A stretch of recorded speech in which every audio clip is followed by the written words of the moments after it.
localization is really created a hype, but the issue is that it is a word localization. Whether we really understood what does localization mean and how it's going to be practically work, that is something need to be sorted out. Because in my opinion, whether it is we are talking about localization or whether we are talking about collaboration between INGOs and NGOs, or whether we are talking about effective collaboration for localization.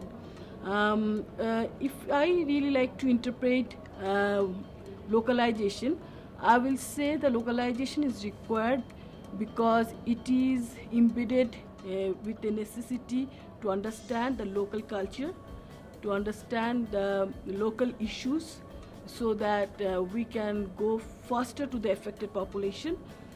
But that doesn't mean that the word has to be used localization. It could be interpreted in a different way.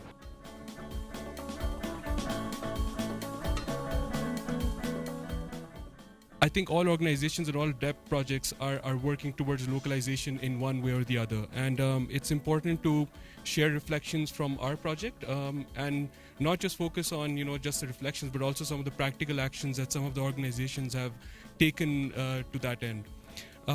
So starting off from the World Humanitarian Summit comes the new paradigm of localization. Simply put, this is a shift in emphasis towards the important role that national actors play in humanitarian response, and linked to a concern that members of the international humanitarian system could do far more to help national humanitarian action. So a rebalancing of the system in some ways. Localization is linked to three of the key themes in the Grand Bargain. So the theme 2, which is more support and funding for funding tools for local and national responders. Theme 6, which was a participation revolution, including people receiving aid in making the decisions that affect their lives. And Theme 10, which was to enhance engagement between humanitarian and development actors, increase investment in prevention, mitigation, preparedness, and early action or disaster risk reduction and resilience building.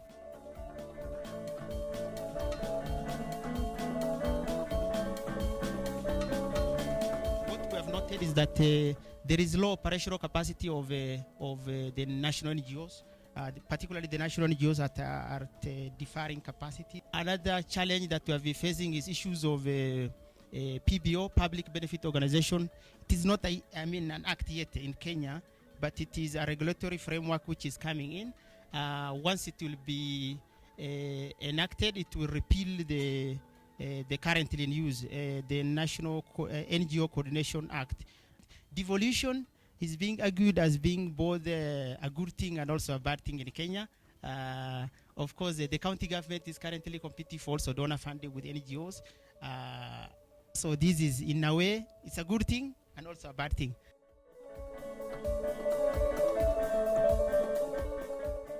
It's my feeling that the problem is not in the naming of those organizations, because they are examples of international organizations that have localized, that have actually gone into a context and have ensured that humanitarian response, even if it's an international organization, it's actually being led. And I'll give example of Kenya Red Cross in general is part of the Red Cross Federation.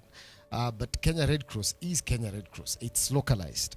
A good example again is Caritas. Caritas is international, but Caritas Marsabit, who are here, is very local. So it's not just a notion of forming national organization, but if we want to localize, then even the NGOs need to think about localizing themselves.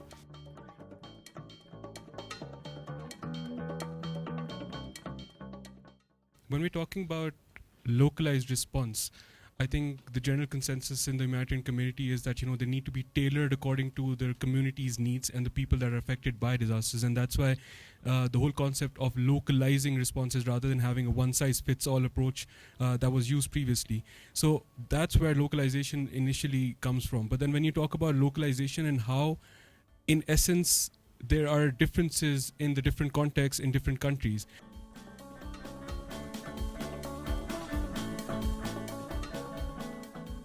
On the Grand Bargain was originally signed by like the 15 biggest donors and the 15 biggest UN agencies, but after that they allowed other who wanted to join to sign up and get a seat at the table. So some Start Network agencies like Christian Aid signed up to get it so that we get a seat at the table and have an influence over the donors. So there is a subgroup of the Grand Bargain that's led by the IFRC and the government of Switzerland that's looking at how we move forward this commitment to deliver 25% of humanitarian aid by 2020 as directly as possible to local and national frontline responders.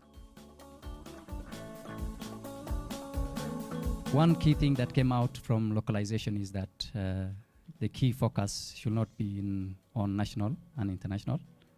It's about putting the people in the center of what we do, and therefore, how can we be able to have speedy, timely, and appropriate response at community level? So, how we can turn that in the localization agenda will really mean that we have really changed how things are currently working. We need to work together, INGOs, NGOs, UN, private sector, academician, all the multi-sectors need to work together because our goal is same, to reduce the sufferings and vulnerability of the people who are in the emergency. But definitely, in order to address that issues very efficiently, we need to understand the local culture and local issues. We need to strengthen the government. We need to strengthen the local people.